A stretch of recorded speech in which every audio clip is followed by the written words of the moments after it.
Hola, ¿qué tal? Muy buenos días. Le damos la bienvenida a Vida en Equilibrio. Está usted en el 17.1 Jalisco TV. Mi nombre es Lorena Saavedra, agradecida porque elige comenzar el día de manera diferente.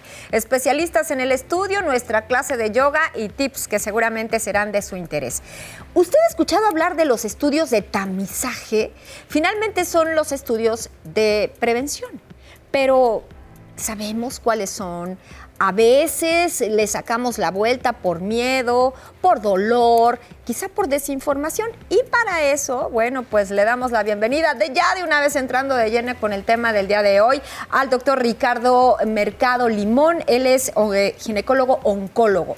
Doctor, bienvenido una vez más. ¿Cómo estás? Muchas gracias por la invitación. Muy bien, muchas gracias. Mucho que platicar de este tema. Así porque es. Decimos estudios de prevención. Sí, más o menos cuáles. Tamizaje, estudios de tamizaje. A ver, doctor. Sí, los estudios de tamizaje, principalmente, una de las primeras o principales enfermedades que tiene este tipo de estudios es el cáncer de mama. Sí, sí. Entonces nos vamos a enfocar un poquito en eso. ¿Qué se busca en un estudio de tamizaje? Es una serie de acciones y estudios para poder detectar enfermedades, en este caso tumores, en estadios clínicos o en estadios preclínicos, o sea que simplemente todavía el tumor no se ha formado, que es una lesión de milímetros, ya que esto nos va a dar una sobrevida más del 95% de las pacientes, lo que se va a traducir en menos mortalidad y menos tratamientos agresivos. Claro. Exactamente. Ajá. Entonces, para tomarlo en cuenta, quizá lo hemos escuchado, pero a la hora de la hora, cuando decimos, ¿qué tenemos que hacer, doctor? En la población que no tiene riesgo o que es un riesgo promedio, como cualquier persona que, no tienen antecedentes de familiares de primer grado de cáncer de mama, que no tienen mutaciones genéticas comprobadas o realizadas, o que no recibieron radioterapia torácica en la infancia por un linfoma o cualquier otra enfermedad, sí. ¿Qué se aconseja en estas pacientes? Mastografía anual a partir de los 40 años, y si la mama es muy densa, que ese es un factor pronóstico muy importante en esta enfermedad, complementar con un ultrasonido. Ajá. Exactamente. Hay tipos. De la mastografía tenemos diferentes tipos. Tenemos la mastografía digital, la mastografía convencional y la mastografía por tomosíntesis, que este es un tipo de estudio que nos va a elevar la sensibilidad aún más en comparación de una mastografía digital, porque puede detectar imágenes aún un poco más pequeñas o evita que se hagan sobrediagnósticos, porque nos da una imagen completa en 180 grados de la mama. Entonces es un estudio muy bueno que nos puede detectar lesiones muy tempranas. Doctor, ¿y ese estudio es para todas las mujeres? Como tú decías, estábamos hablando del porcentaje, ya dijiste, ¿no? O sea, que en apariencias sanas, ¿no? Que deseamos que así sea. ¿Pero es para todos? Sí, ¿sí? La mastografía digital o la mastografía por tomosíntesis se puede hacer a la población en general. De hecho, está recomendado en pacientes con mamas muy grandes o muy densas para poder hacer un diagnóstico preciso. En el caso de implantes mamarios. En implantes mamarios no está contraindicada la mastografía. De hecho, no es como una contraindicación absoluta. Existe una serie de proyecciones que se llaman proyecciones de Eklund, que se hace un acomodo especial, lo hace ya el radiólogo y el técnico radiólogo, para poder determinar o hacer un diagnóstico preciso con estas pacientes. De repente había confusión, lo voy a decir así, había que si en el caso de implantes y demás. De que no se realizan la mastografía por el riesgo que se rompieran y que solamente el ultrasonido. Hay que tomar en cuenta que la mastografía hoy por hoy es el único estudio de tamizaje que se ha demostrado que reduce la mortalidad hasta en un 40% en la población.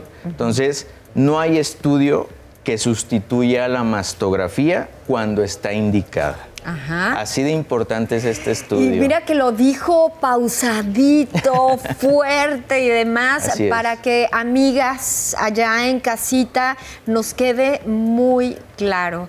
Las estadísticas, todo lo que podemos mover en torno cuando decidimos entonces, y es sí o sí, la mastografía. Así es. Estudios de tamizaje, ¿hay más, doctor? Sí, existe también la resonancia magnética contrastada. ¿Cuál es la indicación para este tipo de estudios?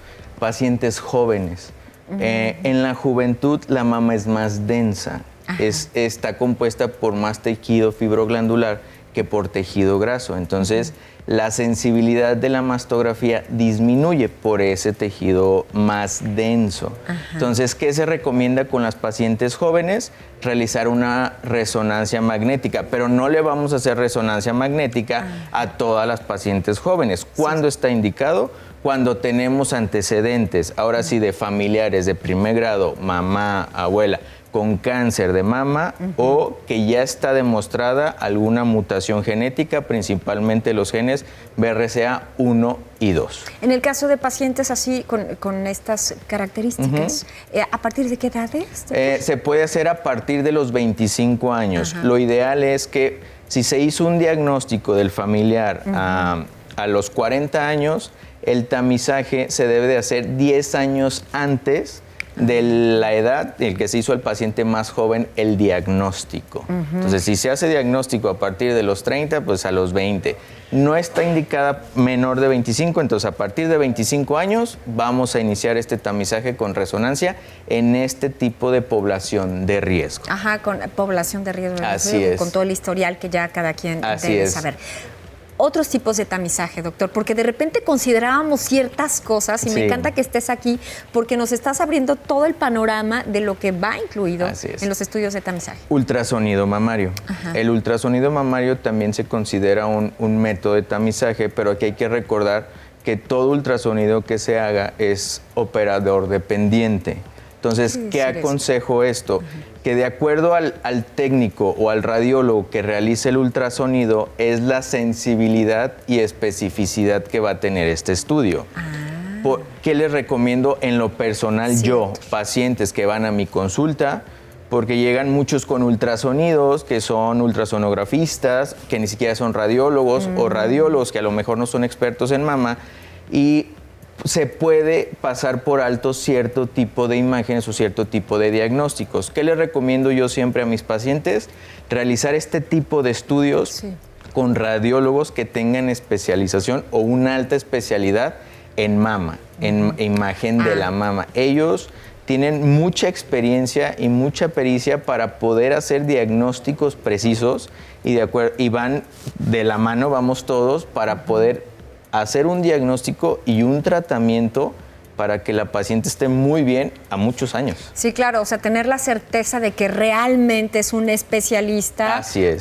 Y que realmente se va a leer muy bien el resultado en este caso. Así es. Doctor, quiero que nos alcance el tiempo y que podamos abarcar más estudios de tamizaje. Existe, así por nombrarlos, porque ya tienen su indicación muy específica, ya tenemos mastografía contrastada, tenemos mastografía por emisión de positrones, que estos son tipos de estudios más específicos para cierto tipo de población que ya tenemos o antecedentes de un cáncer previo que estamos buscando probablemente metástasis o una recurrencia, pero no se recomiendan en la población en general.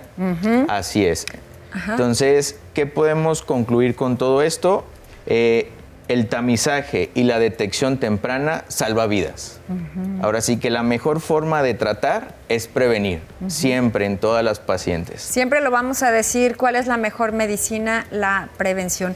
Y no nada más en octubre, vestirnos de rosa y estar en las redes sociales ahí como siendo incluyentes y formando. Realmente vayamos un poquito más allá. Y por eso es que nos encanta que estés aquí para crear conciencia. No nada más es en octubre, es mucho más. Todo el año. Todo el año, así es. Pues este mes es específico para este tipo de enfermedad. Claro. Como para recordar a la población que tiene que hacerse los estudios, porque a veces se olvidan. Y hay pacientes que duran hasta 3, 4 años sin hacerse nunca una mastografía. O me ha tocado ver pacientes 50, 60 años y nunca en la vida se hicieron una mastografía. Y cuando van a hacerse un estudio, ya es una enfermedad avanzada, que los tratamientos pues realmente ya son más mutilantes. Bueno, pues hoy aprendimos más acerca de los estudios de tamizaje. Doctor Ricardo Mercado, muchas gracias por estar con nosotros. Pues gracias a ustedes por invitarme, muchas gracias. Hacemos una pausa y regresamos a Vida en Equilibrio. Quédese con nosotros.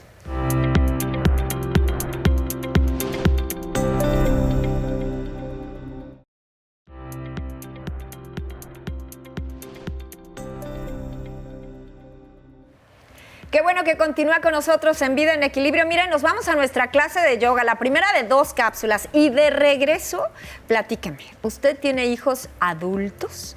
¿Qué tal es esa relación? Porque vamos a hablar de este tema, educar a hijos adultos. Suena fácil, pero ¿lo será a la hora de la hora? Vamos a descubrirlo de regreso de nuestra clase de yoga. Adelante, Emi Aguayo.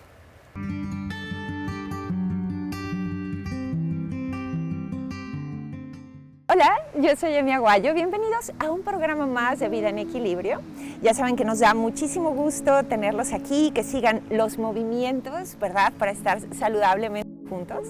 Así que bueno, este día vamos a trabajar un poquito nuestros brazos. Comenzaremos con pequeños movimientos, estiramientos básicos como para comenzar a calentar. Así que cuando estés listo, por favor, toma una buena posición sentado. Vamos a dejar la espalda completamente recta y vamos a elevar el brazo derecho. Toca por un momento tu espalda alta, regresa y baja tu mano. Bien, vamos a contar 3 veces más. Así que toco y bajo mi mano. Bien, vamos por uno más. Así que toco y bajo mi mano. Bien, cambiamos al otro lado igual. Así que bueno, toca. Muy bien, y abre. Bien, vamos por otro más. Toca. Eso es, y abre. Perfecto, y vamos por este último. Así que flexiona, toca y baja. Vamos a cambiar nuestros 2 bracitos, así que inhala, despacio, toca tu espalda alta y baja. Bien, vamos por 2 más. Tocamos espalda alta. Muy bien, y bajamos esta última vez. Quédate con tus 2 manitas, una sobre la otra, sí, detrás de tu espalda, 3 segundos. Dale un poco de espacio. Bien, entrelaza tus dedos o junta tus manos si quieres. 2. Perfecto, y cuando hayas llegado como a tu punto más alto, bien, a tus codos lo más atrás que puedas y que sientas los omóplatos pegaditos, vamos a entrelazar manos, a subir lo más que podamos los omóplatos y despacio vamos a bajar. Entrelaza tus manos detrás de la cintura, aleja tus manos lo más que puedas, bien, 3 segundos, eso es, 2. Ahora flexiona tus codos. Deja un puñito en tu lado derecho y empuja tus 2 hombros hacia atrás. Contamos 3. Muy bien. Vamos 2. Hacia atrás igual, por favor, estira.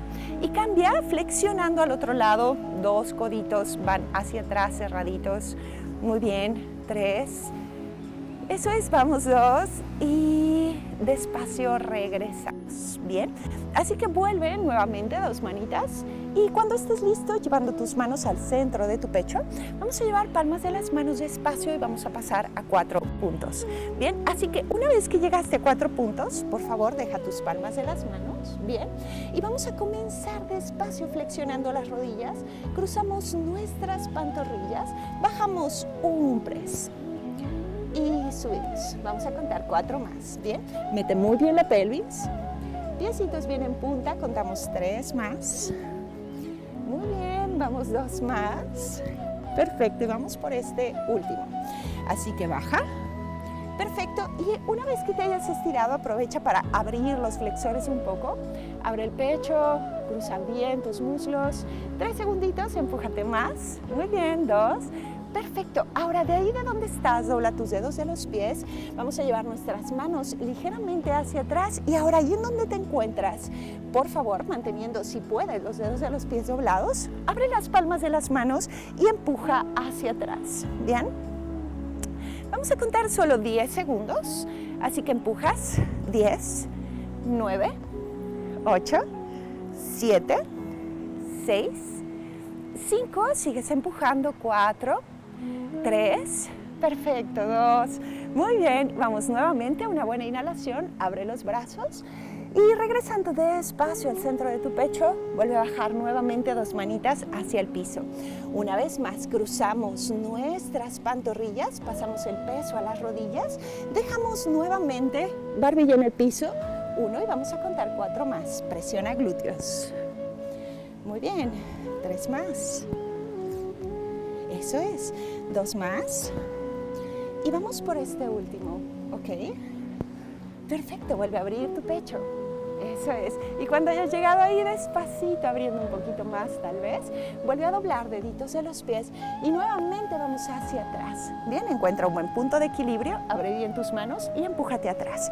Contamos, 10, 9, 8, 7, 6, 5, 4, vamos poquito más, 3, eso es, 2, y este último, quédate atrás. Contamos, 10, 9, abre bien los dedos de las manos, 8, 7, 6, 5, 4, muy bien, 3, 2 y 1. Vuelve nuevamente a 4 puntos. Bien, separa tus dos rodillas, inhalamos vaca.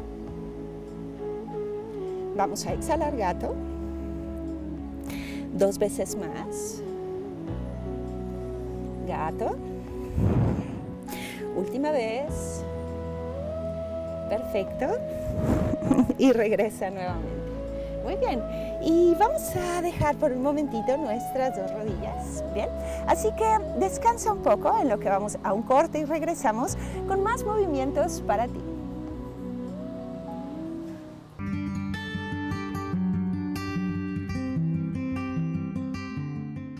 Gracias, Emi Aguayo, y en un ratito regresamos contigo. Ser papás de adultos. Se dice que educar a hijos adultos tenemos que empezar a soltar, vaya, si los tenemos en las manos, y empezar como a educar con el corazón. Suena una frase muy linda, muy hecha, muy bonita, porque a la hora de la práctica realmente será así, dejar de sostener con las manos y empezar a sostener con el corazón. Le damos la bienvenida a Cintia Morales Grajeda, ella es psicoterapeuta, para decirnos cómo vamos en este camino. Qué gusto me da que hayas aceptado la invitación de estar una vez más en Vida en Equilibrio. Un encanto para mí acompañarlos en cada ocasión. Disfruto muchísimo poder explicarles y orientar pues cada una de estas partes que son necesarias para nuestra vida. Ser papás de adultos, ay Dios mío, porque Cintia, decíamos, cuando los hijos son chiquitos, a veces decimos, ay, que ya crezcan, por favor, ¿no?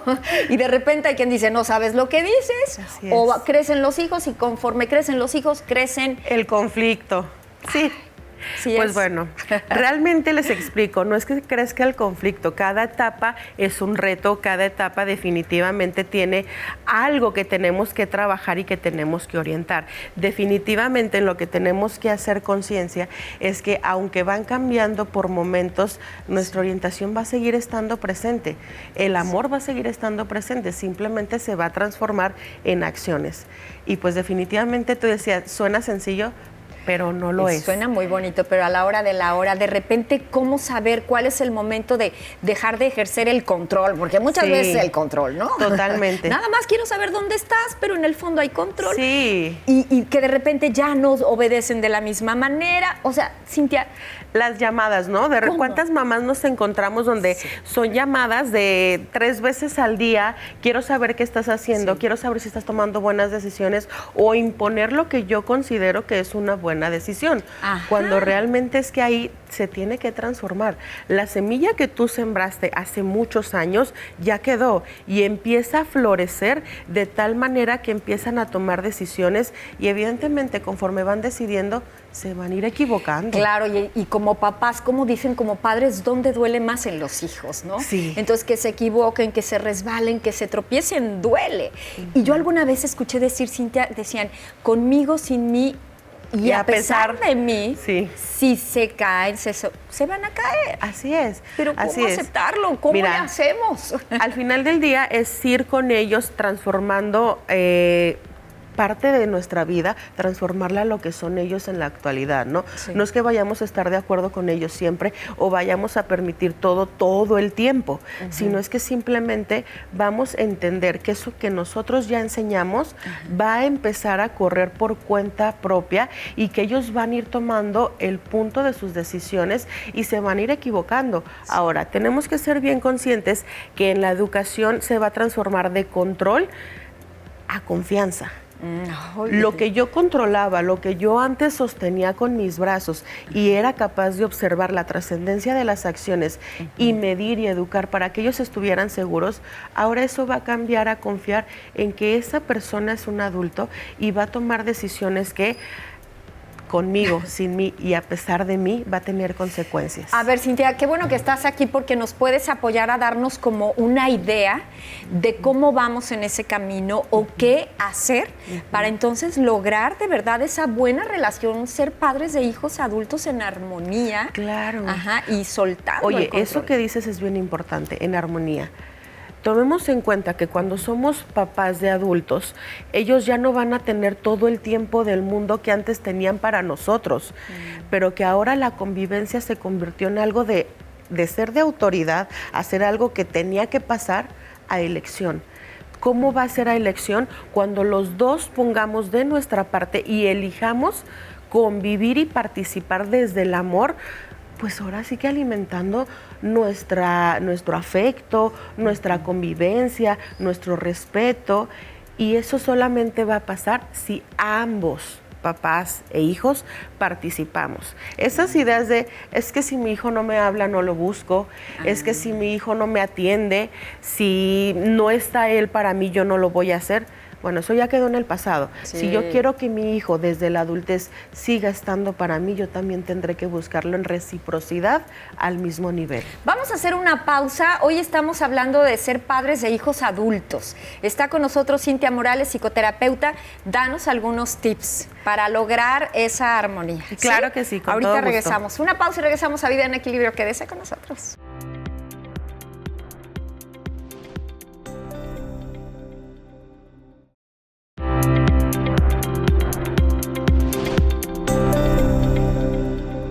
Gracias por continuar con nosotros en Vida en Equilibrio. Estamos hablando de ser padres de hijos adultos. ¿Tiene hijos adultos? ¿Cómo le va?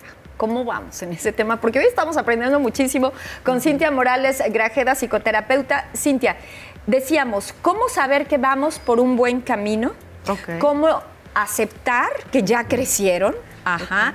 Y cómo también lograr que los hijos que son adultos, que ya no viven con papás, Claro. quieran regresar a casa de papás. Claro, de acuerdo.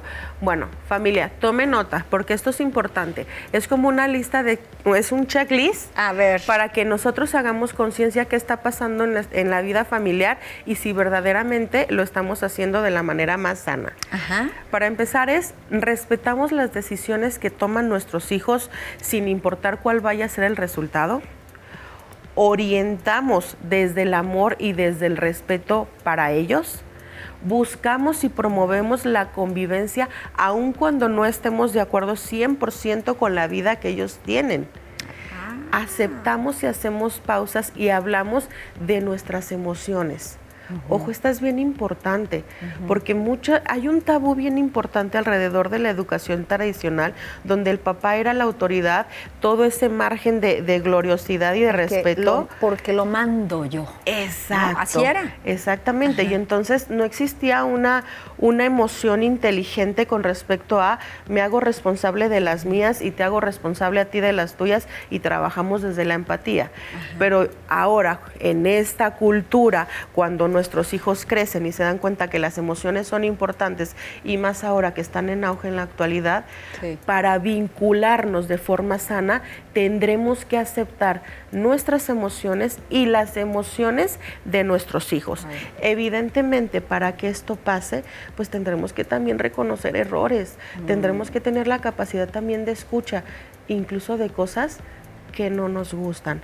Por ejemplo, oye papá, me doy cuenta, ¿no? Ahora sí, los adultos que van a terapia, que me dolió esto y esto y esto de mi infancia y a veces no estamos preparados, es normal. Acepten la parte del dolor como parte de la vida, porque al final de cuentas no todo es lindo.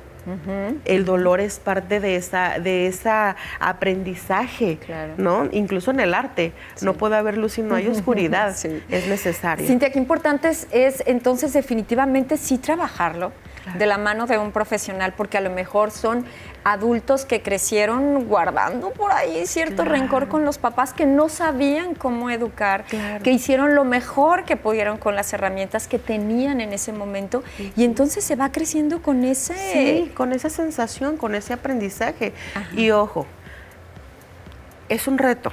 Es una etapa complicada. Evidentemente esto va a implicar un duelo, la pérdida de saber que mi hijo me necesita y ese vínculo que yo lo apoyaba de esa necesidad. El hecho de que tu hijo no te necesite de la misma manera no significa que no te ama, significa que lo educaste bien. Ajá, significa que quieran regresar, yo te decía también, ¿no? O dejar de jugar también el juego de que siempre me van a necesitar. De alguna manera los voy a agarrar a mis hijos adultos para que me busquen. A los pollitos. Para que sí, que no se me vayan los pollitos, los voy a tener atados de algún lado para que siempre regresen. Pero estamos hablando de interés y entonces el amor queda de lado. Cintia, la lista que nos acabas de dar, ya cada quien allá en casa habrá hecho el sí, no, me falta y demás, sin juzgarnos. Creo que estamos en un extraordinario momento para trabajarlo. Así es, definitivamente. Tómenlo con paciencia. Definitivamente va a haber momentos más complicados que otros. Es válido que hagamos pausas, que pidamos un momento. Incluso es válido que también nosotros le digamos a nuestros hijos, me duele que no me busques, ¿no? Porque cuántas veces caemos en cuenta de que somos nosotros como papás de adultos que los buscamos más, que queremos promover más, ¿no? Sí. Y es válido que te acerques con tu hijo y le digas, oye, me gustaría que esto pasara sin reclamo, sin conflicto, pero sí desde el amor. Qué bonito lo acabas de decir, sin estar tampoco etiquetando a los hijos ingratos, ¿no? Claro, que luego también se etiquetan. Entonces, fomentar, tú lo decías y me encantó, y así es como cerramos, Cintia, desde el amor, realmente expresando nuestras emociones como padres, sin querer controlar, sin querer dominar, porque entonces va a ser menos o va a ser contraproducente, pero sí fomentar entonces ese acercamiento, ese amor, esa empatía, ese equilibrio. Así es. Y papi, si tienen duda, pues háblenlo con sus hijos. Oye, ¿qué tan bien consideras que te estoy orientando en tu etapa adulta? Tengamos esa apertura a escuchar. Eso. Con eso nos quedamos y así cerramos esta mañana. Cintia Morales Grajeda, gracias por estar con nosotros en Vida en Equilibrio. Nos vemos pronto porque podríamos hacer una parte 2, ¿eh? Sí, a ver, después de hacer esta tarea, ¿cómo vamos avanzando? Puestísima. Okay. Hacemos una pausa, quédese porque mire, le preparamos lo siguiente.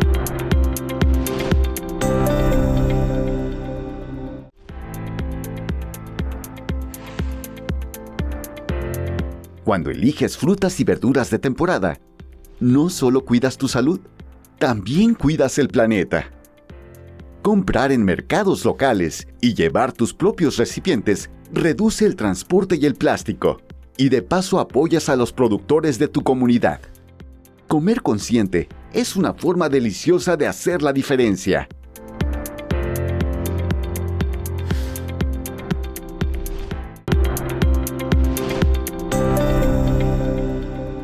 Qué bueno que continúa con nosotros en Vida en Equilibrio. Mente, cuerpo, emociones se alinean para usted. Y bueno, con más temas de interés, le damos la bienvenida al doctor Víctor Pérez Durán. Él es geriatra. Doctor Víctor, ya te conocemos. Gracias por estar con nosotros. Oye, es un placer regresar y poder platicar de nuevo de bastantes temas que hay, ¿no? Y que se desconocen o que hay en casa y no saben y se pueden hacer muchas cosas. Estamos aprendiendo mucho desde el amor, desde tantas cosas y sobre todo para quienes tienen allá en casita adultos mayores. Eso es muy importante conocer. Hoy hablamos del síndrome post-caídas. Post-caídas, es correcto. A ver, doctor, ¿qué es? Mira, el síndrome post-caídas es un conjunto de cosas que suceden desde físicas, mentales y sociales cuando una persona se cae.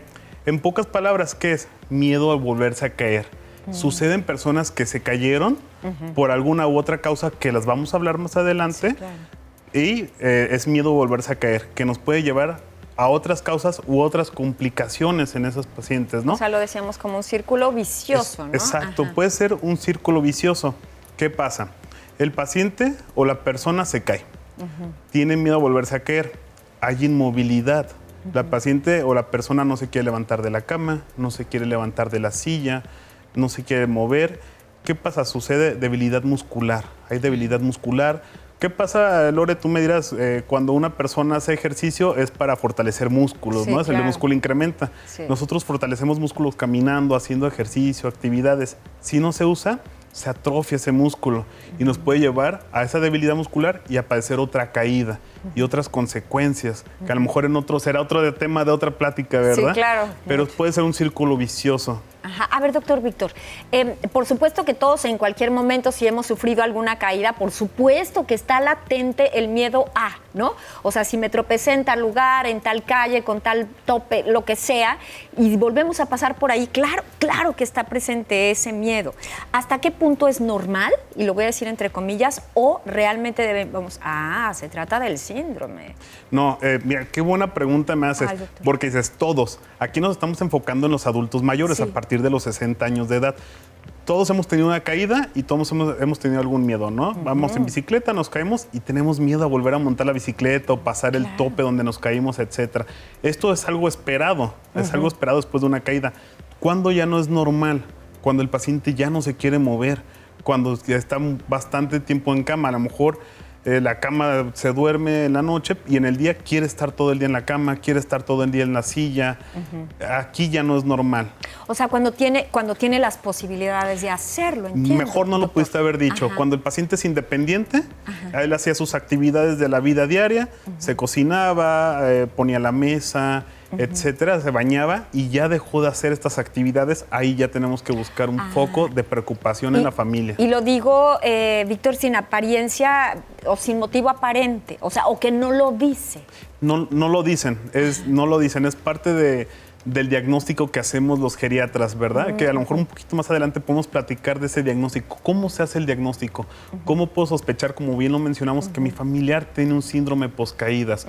¿Se puede prevenir o no se puede prevenir? Vamos platicando y desenrollando ese tema. Sí, doctor, porque igual también algún paciente que necesita cierto apoyo, hablo de andadera o hablo de bastón, que quizá tenían, si no al 100% independientes, pero que también tenían como ese apoyo y tras una caída ya no se quieren mover. Es importante poderlo identificar. Lo decía el doctor Víctor, puede ser normal el que venga el recuerdo de, caray, aquí me caí, voy a tener cuidado. ¿Cuándo ya no es normal? Para ir avanzando. ¿Cuándo ya no es normal? Tú le decías, cuando no se quiere mover, cuando ya no hace sus actividades. ¿Qué hacer? Porque a veces, para quienes son compañía o si en casa hay un adulto mayor, ¿qué hacer? Porque a veces nos vamos por otro lado cuando en realidad ellos están sufriendo. Porque no nada más es físico. Es mental también. El paciente se puede deprimir, se aísla, no va a reuniones, no quiere salir. Entonces nos enfocamos no solo en lo que es lo físico, sino también en lo mental y en lo social. Está afectando su vida diaria, su calidad de vida. Y bien lo decías, fíjate, estamos tocando temas muy interesantes. El bastón, la andadera. ¿Cuántas veces no ha pasado que vamos rompiendo mitos de que hay acerca de las caídas, ¿no? Es que se cayó porque está viejito, que habíamos dicho que viejito está mal dicho, ¿verdad? Se cayó porque está viejo, porque está grande. Hay que ponerle un bastón, una andadera. Se vuelve a caer. ¿Qué pasa? No se le enseñó a utilizar el bastón de manera correcta. Es un bastón que a lo mejor está más corto, está más largo, no es para él ese tipo de bastón. No lo sabe a cuándo apoyar y se cae. La andadera no sabe cómo utilizarla y se cae. Uno lo hace con mucho amor para su familiar, pero a veces no están haciendo lo correcto. ¿Qué es lo primero que se debe hacer?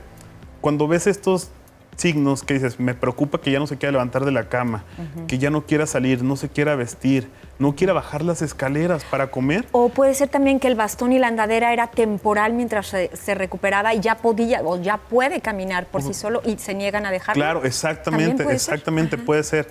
¿Qué hay que hacer cuando estamos hablando de esto?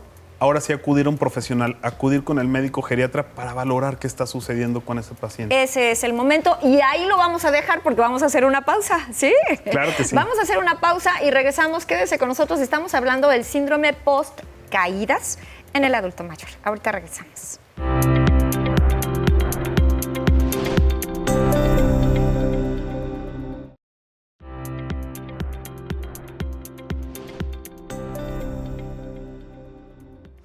Gracias por continuar con nosotros en Vida en Equilibrio. Esta mañana estamos hablando del síndrome post-caídas en el adulto mayor a partir de 60 años. Con nosotros el doctor Víctor Pérez Durán.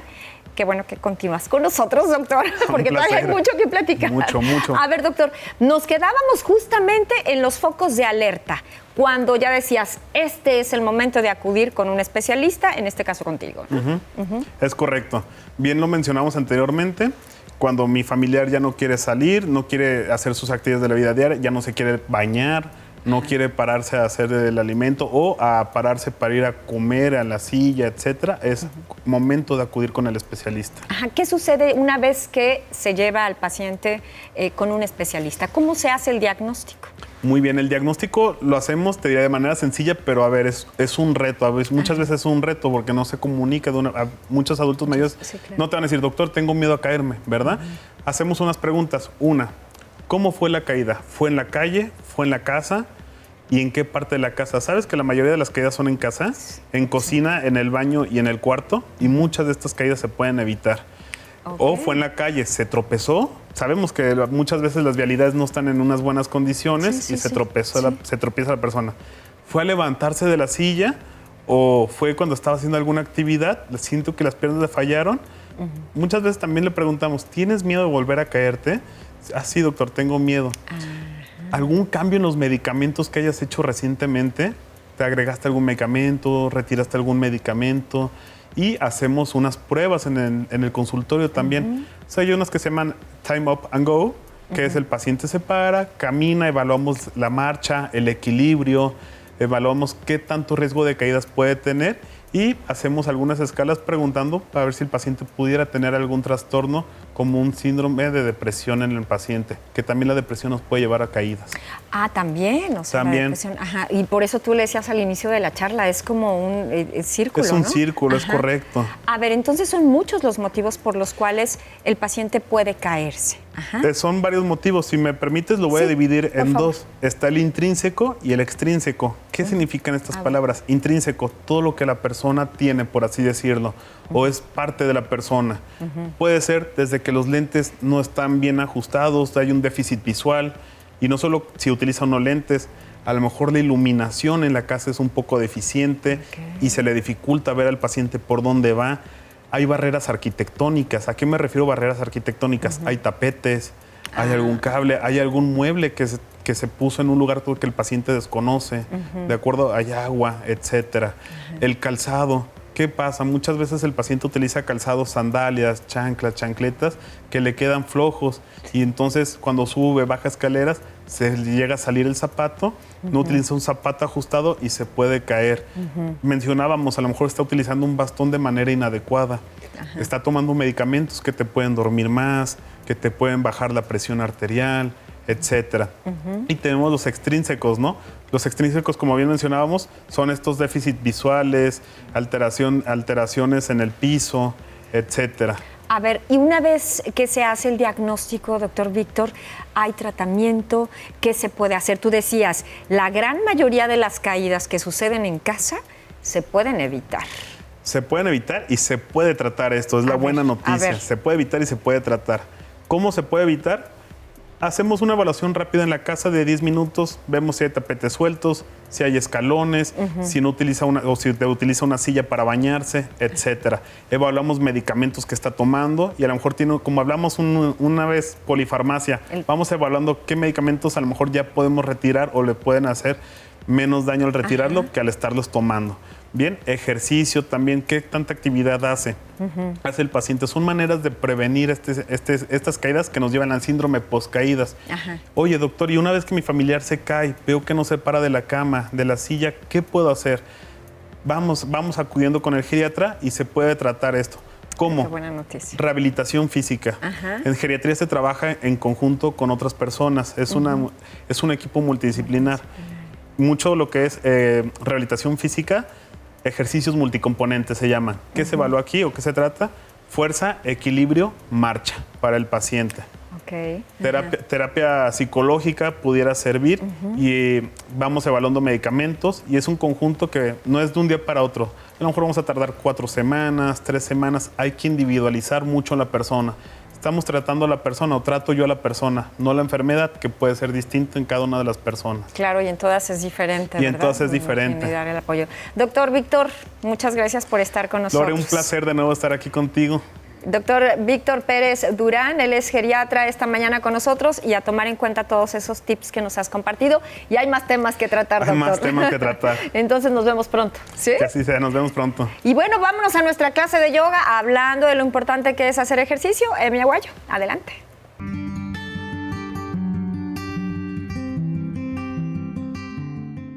Gracias por seguir en Vida en Equilibrio. Bien, nosotros seguimos trabajando nuestros brazos suavecito. Así que, bueno, pues vamos a seguir como en esta posición, sentados, relajados, pero vamos a elevar los brazos y los vamos a sostener literal como una cruz.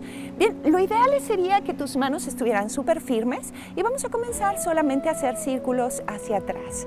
Mientras tanto, bueno, mientras respiramos juntos un momento, te recuerdo mis redes sociales que son emi.aguayo. Me encuentras en Instagram, igualmente como Emi Aguayo en Facebook, TikTok, tal cual. Ya saben que tengo todas las redes sociales del mundo. Así que bueno, por favor escríbanme. Sí, vamos a contar 3 círculos más. 1, eso es, 2. Y vamos a cambiar exactamente igual, 10 circulitos cerrados hacia el frente. 1, 2, 3, 4, 5, 6. Muy bien, respira. 7, 8, 9, y ahora, ¿y en dónde estás? Sí, tal cual, así como estás, abre las palmas de las manos y toca tus hombros. Por favor, no bajes tus brazos, ¿bien? Contamos 3, muy bien, seguimos 4, 5, 6, trata de dejar como una buena energía en las palmas de las manos. 7, muy bien, 8, vamos un poco más, 9, y por favor, quédate ahí, bien, palmas de las manos, ven hacia arriba y sigue círculos, vamos hacia el frente. 10, 9, 8, sigue tu respiración. 7, 6, 5, 4, 3, 2, y vamos a cambiar ahora exactamente igual, pero hacia atrás, palmas de las manos, ven hacia arriba. 10, 9, 8, quédate un poco más. 7, 6, 5, 4, 3. Ahora, ahí en donde estás, yo sé que ya no soportas más tus brazos arriba, pero bájalos y sube hasta tocar tus brazos arriba de tu cabeza en una línea recta. Vuelve a bajar, contamos 9 más, ¿ok? Así que 9. Eso es, aprieta el ombligo. 8. Muy bien. 7, vamos hasta arriba. 6, vamos hasta arriba, un poco más, aprovecha para estirarte. 5, un poco más, arriba. Eso es. 4, toca tus pulgares arriba. 3, muy bien, vamos a tocar deditos índices también, medios. 2, perfecto. Y pues esta última vez, yo sé que tus brazos ya están temblando, baja despacio, palmas de las manos juntitas al centro del pecho. Entonces de ahí de donde estás, dejando tus hombros relajados, círculos 3 veces. Muy bien, para que podamos como relajar un poquito más. Y ahora simplemente suéltalos. Bien, como que deja que vayan independientemente de ti hacia donde quieran ir tus brazos. Eso es. Y vamos por una última secuencia, ¿bien? Entonces, ahí en donde estás, tal cual como te encuentras, vamos a volver a colocarnos en 4 puntos. Una vez que llegaste hasta aquí, esta vez vamos a dejar el peso en las rodillas. Metemos un poquitito la pelvis y vamos a tocar mano derecha al hombro izquierdo y cambiamos, ¿bien? Contamos 10, 9, 8, 7, 6, sigues cambiando. 5, 4, 3, muy bien, 2, y vamos por uno más. Perfecto. Si todo marcha bien hasta ahí, vamos por 5 press. Bajamos 1. Desde allí, desde tus rodillas dobladas. Bien, presiona glúteos. Eso es, 3 veces más. Muy bien, y una última vez. Esta vez, así como estás, quédate abajo. Contamos 3. Muy bien, 2. Y empujamos. Contamos 2 veces más, igualito, flexiona y baja. 3, 2, y empujamos. Muy bien, vamos por una última vez. Quédate 3 segundos, sosténlo. Muy bien, y empujamos. Despacio, vuelve. Vamos a dejar la frente en el piso por 3 segundos. Muy bien. Y cuando te sientas listo, vuelve despacio a tomar una buena posición sentados. Bien, abre un poquito tu brazo derecho y luego llévalo hacia el lado izquierdo. Con tu mano izquierda haz como una especie de ganchito y estírate. Bien, cambiamos al otro lado igual. Bien, suelta un poco. Eso es. Y regresamos. Y bueno, pues muchísimas gracias por seguir este programa. Saben que nos encanta tenerlos. Y pues nada, nos vemos mañana.